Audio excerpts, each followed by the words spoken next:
കഴിഞ്ഞ LDC varies എന്നെ crack ചെയ്യാൻ സഹായിച്ച 5 മേജർ സ്ട്രാറ്റജിക്കൽ പോയിന്റ്സ് അതാണ് ഇന്ന് ഈ ഒരു വീഡിയോയിൽ നിങ്ങളോട് ഷെയർ ചെയ്യാൻ പോകുന്നത്. അതിൽ ഫസ്റ്റ് വൺ, അല്ലെങ്കിൽ ഏറ്റവും ഇമ്പോർട്ടൻ്റ് ആയിട്ടുള്ള ഒന്ന്, ബിലീവ് ഇൻ യുവർ സെൽഫ്. നമ്മൾ ചെയ്യുന്നത് ഏതൊരു പ്രവൃത്തിയാണെങ്കിലും അതിൽ ഒരു വിശ്വാസം ഉണ്ടാകണം. ആ വിശ്വാസം ആദ്യം നമ്മൾക്ക് കൊടുക്കണം. എന്നാൽ മാത്രമേ ആ ഒരു പ്രവൃത്തി സക്സസ്ഫുൾ ആവും. അത് പഠിക്കുന്ന സബ്ജക്റ്റിനോട്, അല്ലെങ്കിൽ പഠന മെത്തേഡിനോട്, അല്ലെങ്കിൽ എക്സാമിനോട്, നമ്മൾ ഫേസ് ചെയ്യാൻ പോകുന്ന എക്സാമിനോട്, എല്ലാത്തിനോടും ഒരു പോസിറ്റീവ് മൈൻഡ് സെറ്റ് കീപ്പ് ചെയ്യാൻ ശ്രമിക്കണം. ഇപ്പോൾ പല ഉദ്യോഗാർത്ഥികളും ഞങ്ങളെ വിളിച്ചിട്ട് കൺസേൺസ് പറയുന്നത് ഇങ്ങനെയാണ്: സാർ, എനിക്ക് റിസർവേഷൻ ഇല്ല. സാർ, എനിക്ക് മാത്സ് ടഫാണ്. സാർ, ഞാനൊരു ബിഗിനറാണ്, എന്നെക്കൊണ്ട് ഈ എക്സാം ക്രാക്ക് ചെയ്യാൻ പറ്റും. അല്ലെങ്കിൽ എനിക്ക് ലാസ്റ്റ് ടൈം അറ്റൻഡ് ചെയ്തപ്പോൾ ഇത്ര മാർക്കേ കിട്ടിയുള്ളൂ. സോ ഇങ്ങനെയുള്ളവരോട് എനിക്ക് പറയാനുള്ളത്, ഇത്തരം കിട്ടില്ല എന്ന് ഉറപ്പാണെന്നുണ്ടെങ്കിൽ പിന്നെ എന്തിന് നിങ്ങൾ പ്രിപ്പയർ ചെയ്യണം? ഇത്തരത്തിൽ കൺഫ്യൂസ്ഡ് ആയിരുന്ന ഒരു സാഹചര്യത്തിൽ എൻ്റെ ഫ്രണ്ട് എന്നോട് പറഞ്ഞൊരു വേർഡ്സ് ഉണ്ട്: സിബി, നീ ഒന്നെങ്കിൽ പഠിക്കണം, അല്ലെങ്കിൽ പഠിക്കാതിരിക്കണം. എന്നെ ഒത്തിരി ചിന്തിപ്പിച്ചൊരു വേർഡ്സ് ആയിരുന്നു അത്. ബിക്കോസ് നമ്മൾ പഠിക്കുന്നില്ല എന്ന് കരുതുക, അല്ലെങ്കിൽ നമ്മൾ പഠിക്കാത്തൊരു കണ്ടീഷൻ എന്ന് പറയുന്നത് വളരെ എൻജോയബിൾ ആണ്. ബിക്കോസ് ആ ഒരു സമയം നമുക്ക് വേറെ എന്ത് കാര്യത്തിന് എൻഗേജ് ചെയ്യാം, നമ്മുടെ മൈൻഡ് റിലാക്സ്ഡ് ആണ്, നമുക്ക് ടെൻഷൻസ് ഒന്നുമില്ല. ബട്ട് നമ്മൾ പഠിക്കുന്നു എന്ന് കരുതിക്കൊണ്ട്, അല്ലെങ്കിൽ പഠിക്കാനുള്ള സമയത്ത് പഠിക്കാതിരിക്കുകയാണെന്ന് കരുതുക, അത് നമ്മുടെ മൈൻഡിനെ പിന്നെയും ടെൻഷനിലേക്ക് കൊണ്ടെത്തിക്കും. നമുക്ക് കൺസേൺസുകളുണ്ടാകും എക്സാമിനെ കുറിച്ച്, അല്ലെങ്കിൽ നമ്മൾ പഠിക്കാതെ പോയ സബ്ജക്റ്റിനെ കുറിച്ച്, നമ്മൾ പാഴാക്കി കളയുന്ന സമയത്തെക്കുറിച്ച്. സോ അത്തരത്തിലുള്ള കാര്യങ്ങൾ അവോയ്ഡ് ചെയ്യാൻ മാക്സിമം ശ്രമിക്കുക. പഠനത്തോടൊപ്പം തന്നെ ഇമ്പോർട്ടൻ്റ് ആണ് അത് വിലയിരുത്തുന്നത്. എങ്ങനെയാണ് പഠനം വിലയിരുത്തുന്നതെന്നല്ലേ? അത് വളരെ ഈസിയാണ്. നമുക്ക് LDC മാതൃകാ ചോദ്യപേപ്പറുകൾ നമ്മുടെ കയ്യിലുണ്ടല്ലോ. ഒപ്പം തന്നെ ഇക്കഴിഞ്ഞ 10th മെയിൻസിൻ്റെ കുറേ ചോദ്യപേപ്പറുകൾ കാണും. അതൊക്കെ വർക്കൗട്ട് ചെയ്യുമ്പോൾ നിങ്ങൾ പഠിക്കുന്ന ഭാഗങ്ങളിൽ നിന്ന് തന്നെയാണ് ചോദ്യങ്ങൾ വരുന്നത്. ആ ഒരു എക്സാം ക്രാക്ക് ചെയ്യാനുള്ള മാർക്ക് നിങ്ങൾക്ക് സ്കോർ ചെയ്യാൻ കഴിയുന്നുണ്ടോ? ഇതെല്ലാം അനലൈസ് ചെയ്യുന്നതിലൂടെ നിങ്ങളുടെ പഠനം ശരിയായ ദിശയിലാണെന്ന് നിങ്ങൾക്ക് മനസ്സിലാക്കാൻ സാധിക്കും. ഇത്തരത്തിൽ ചോദ്യപേപ്പറുകൾ വർക്കൗട്ട് ചെയ്യാൻ നിങ്ങൾക്ക് താല്പര്യമുണ്ടെങ്കിൽ നിങ്ങൾ ഞങ്ങളുടെ ടെലഗ്രാം ചാനൽ ഫോളോ ചെയ്യുക. അപ്ഗ്രേഡ് KPS എന്ന് ടെലഗ്രാമിൽ സെർച്ച് ചെയ്യുമ്പോൾ 5000-ഓളം മെമ്പേഴ്സുള്ള ഒരു ബ്യൂട്ടിഫുൾ കമ്മ്യൂണിറ്റി നിങ്ങൾക്ക് അവിടെ കാണാൻ സാധിക്കും. അവിടെ നിങ്ങൾക്ക് 66 SCRT chapter wise questions, 22 LDC topic wise questions, ഒപ്പം തന്നെ LDC മാതൃകയിൽ പ്രിപ്പയർ ചെയ്ത 5 ഫുൾ ടെസ്റ്റുകൾ നിങ്ങൾക്ക് ലഭ്യമാകും. ഏകദേശം 100ഓളം ചോദ്യ പേപ്പറുകൾ. ഇനി നമുക്ക് സെക്കൻഡ് പോയിന്റിലേക്ക് വരാം: പ്ലാനിങ്. ഏറ്റവും ഇമ്പോർട്ടൻ്റ് ആയിട്ടുള്ളൊരു സ്റ്റെപ്പാണ് പ്ലാനിങ്. പ്രോപ്പർ പ്ലാനിങ് ഇല്ലാതെ ഒരു കാര്യവും മുന്നോട്ട് പോകാൻ പറ്റത്തില്ല. ഈ പ്രോപ്പർ പ്ലാനിങ് പഠനത്തിലോട്ട് വരുമ്പോൾ ഒത്തിരി ബെനിഫിഷ്യലാണ്. അതെങ്ങനെയെന്ന് വെച്ച് കഴിഞ്ഞാൽ, നമുക്ക് കൃത്യമായ ഒരു ടൈം മാനേജ്മെൻറ്റ് നടക്കും. അതായത് ഇന്ന സമയം ഇന്ന സബ്ജക്റ്റിന്, ഇന്ന സമയം ഇന്ന കാര്യം ചെയ്യാൻ, ഇന്ന സമയം എക്സാം വർക്കൗട്ട് ചെയ്യാൻ, അങ്ങനെ കൃത്യമായി ടൈം മാനേജ്മെൻറ്റ് ചെയ്യാം. ഇങ്ങനെ ടൈം മാനേജ്മെൻറ്റ് ചെയ്യുമ്പോൾ ഒരു ഉപയോഗമുണ്ട്. എന്താണെന്നറിയോ? It avoids tension. നമ്മുടെ ടെൻഷൻ അത് അവോയ്ഡ് ചെയ്യും. ബിക്കോസ് ഇന്ന സബ്ജക്റ്റ് പഠിച്ചില്ല, ഇന്ന ടോപ്പിക് കവർ ചെയ്തില്ല, ഇന്നത് എനിക്ക് ചെയ്യാനുണ്ട്, പക്ഷേ പഠിക്കാനുള്ള സമയം നഷ്ടപ്പെടില്ല, അങ്ങനെയൊക്കെയുള്ള ടെൻഷൻസ് അവോയ്ഡ് ചെയ്യാൻ പറ്റും. ഒപ്പം തന്നെ ഡിസ്ട്രാക്ഷൻ അവോയ്ഡ് ചെയ്യാം. ഏറ്റവും വലിയ പോയിന്റ്. ബിക്കോസ് നമ്മൾ പഠിക്കുമ്പോൾ നമ്മളറിയാം, ഒരു കോൾ വന്നു, അല്ലെങ്കിൽ മെസ്സേജ് വന്നു, അല്ലെങ്കിൽ വേറെ എന്തെങ്കിലും നോട്ടിഫിക്കേഷൻ വന്നു, നമ്മൾ ഉടനെ ഡിസ്ട്രാക്റ്റ് ആവുകയാണ്, അല്ലെങ്കിൽ ആരെങ്കിലും വിളിച്ചു ഉടനെ അങ്ങ് പോവുകയാണ്. സോ അതിൻ്റെ ആവശ്യം അങ്ങനെ ചെയ്യില്ല. നമ്മളെപ്പോഴും ഒരു പ്ലാൻ ഉണ്ടെങ്കിൽ, ഈ സമയം കഴിഞ്ഞിട്ട് ഞാൻ ഇന്ന പ്രവർത്തിക്കിലോട്ട് പോകും, അല്ലെങ്കിൽ മറ്റൊരു കാര്യം അറ്റൻഡ് ചെയ്യും എന്ന് നമ്മൾ കൃത്യമായി എന്ത് ചെയ്യാം, മനസ്സിൽ ഉറപ്പിച്ച് മുന്നോട്ട് കൊണ്ടുപോകുക. അപ്പോൾ നമുക്ക് ആ ഒരു ഷെഡ്യൂൾ ഫോളോ അപ്പ് ചെയ്യാൻ കഴിയും. ഒപ്പം തന്നെ കൃത്യസമയത്തിന് ഇത് പഠിച്ചു തീർക്കാൻ സാധിക്കും. ഇനി മൂന്നാമത്തെ പോയിന്റ്: ഐഡൻറ്റിഫൈ യുവർ സ്ട്രെങ്ത്. വേറൊരു മനുഷ്യനും നിങ്ങളുടെ സ്ട്രെങ്ത് മനസ്സിലാക്കാൻ കഴിയില്ല, നിങ്ങൾക്ക് മാത്രമേ അത് കഴിയൂ. അതെങ്ങനെയാണെന്ന് പറഞ്ഞുതരാം. ഇപ്പോൾ പഠിക്കുന്ന സമയത്ത് തുടങ്ങും ആ ഒരു സ്ട്രെങ്ത്. കാര്യം ചിലർക്ക് രാവിലെ പഠിക്കുന്നതാണ് ഏറ്റവും ബെനിഫിഷ്യൽ, ചിലർക്ക് രാത്രി പഠിക്കുന്നതാണ് കൂടുതൽ കംഫർട്ട്.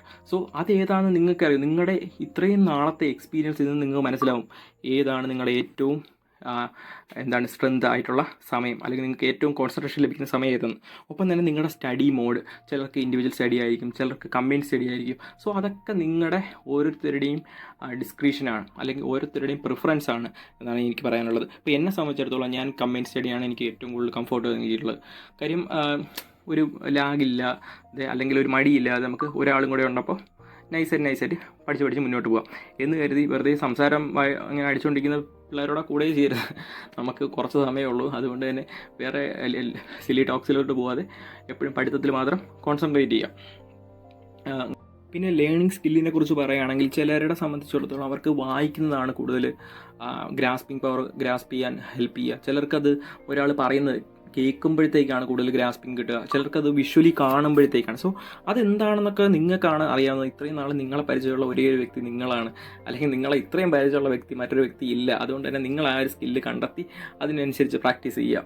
ദെൻ ഫോർത്ത് ഇമ്പോർട്ടൻ്റ് ആയിട്ടുള്ള പോയിന്റ്, ആക്റ്റീവ് ലേണിംഗ് സ്കില്ല് കൊണ്ടുവരിക. ആക്റ്റീവ് ലേണിംഗ് എന്ന് വെച്ചാൽ എന്താണ്? അതായത് നമ്മൾ ഒരു കാര്യം പഠിക്കുന്നു, ആ പഠിക്കുന്ന കാര്യങ്ങൾ നമ്മൾ ഓർത്തെടുക്കാൻ ശ്രമിക്കുക മാക്സിമം. അത് ഓർത്തെടുക്കുക, റിപ്പീറ്റഡ് റിവിഷൻസ് ചെയ്യുക. Repeated revision in the sense പിന്നെ എടുത്ത് വായിക്കുകയല്ല, പകരം എന്ത് ചെയ്യുക, അതിൽ തന്നെ ജസ്റ്റ് ചെറിയ പോയിന്റ്സ് ആയിട്ട് മാർക്ക് ചെയ്ത് പോകുമ്പോൾ ആ സെക്കൻഡറി റീഡിങ്ങിൻ്റെ സമയത്ത് എന്ത് ചെയ്യുക, ആ ഒരു സെക്കൻഡറി ആ മാർക്ക് ചെയ്ത പോയിന്റ്സ് മാത്രം എന്ത് ചെയ്യുക, വായിച്ച് പോവുക. ദെൻ പഠിക്കുന്ന കാര്യങ്ങളിൽ നിന്ന് ക്വസ്റ്റ്യൻസ് ഉണ്ടാക്കാൻ ശ്രമിക്കുക, അതിന് ആൻസർ ചെയ്യാൻ ശ്രമിക്കുക, ഡയഗ്രാംസ് വിഷ്വലി ഉണ്ടാക്കുക. സോ അത് അങ്ങനെയുള്ള ആക്റ്റീവ് ലേണിംഗ് സ്കില്ലുകൾ എന്ത് ചെയ്യുക, ഡെവലപ്പ് ചെയ്ത് കൊണ്ടുപോവുക. മനസ്സിലായില്ലേ? അപ്പോൾ നമ്മുടെ പഠനത്തിൻ്റെ എഫക്റ്റീവ്നെസ് എന്ത് ചെയ്യും, കൂടിക്കൊണ്ടേയിരിക്കും. ദെൻ ഫിഫ്ത്ത് വൺ, വളരെ ഇമ്പോർട്ടൻ്റ് ആയിട്ടുള്ള പോയിന്റ്, റിവിഷൻ.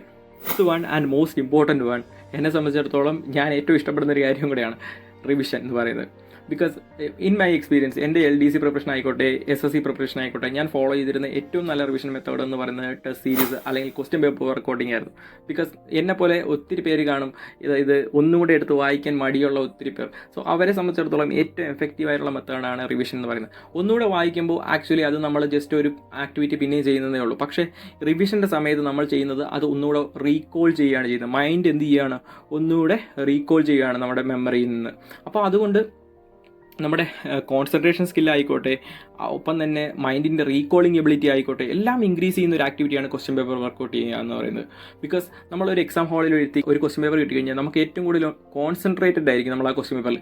അതേ ആക്ടിവിറ്റി തന്നെയാണ് നമ്മളൊരു മോക്ക് ടെസ്റ്റ് പ്രിപ്പയർ ചെയ്യുമ്പോഴും.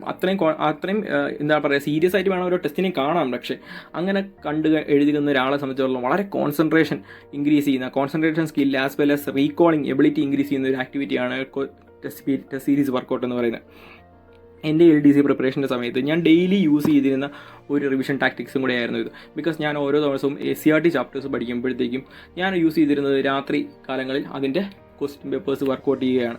ആ ചാപ്റ്റർ വൈസ് ആയിട്ടുള്ള ക്വസ്റ്റ്യൻസ് അങ്ങനെ വർക്കൗട്ട് ചെയ്യുമ്പോൾ എനിക്ക് ഇന്ന് രാവിലെ പഠിച്ച കാര്യത്തിൽ ഉണ്ടാകുന്ന അതിലുള്ള എൻ്റെ ഒരു കോൺഫിഡൻസ് അവിടെ കൂടുകയാണ്. ബിക്കോസ് ഞാൻ നോക്കുമ്പോൾ ക്വസ്റ്റ്യൻ വർക്കൗട്ട് ചെയ്യുമ്പോൾ എനിക്ക് ഉത്തരം കിട്ടുന്നുണ്ട്. I feel proud. ബിക്കോസ് രാവിലെ പഠിച്ച കാര്യങ്ങളെല്ലാം എനിക്ക് ഓർമ്മയുണ്ട്. I feel confident.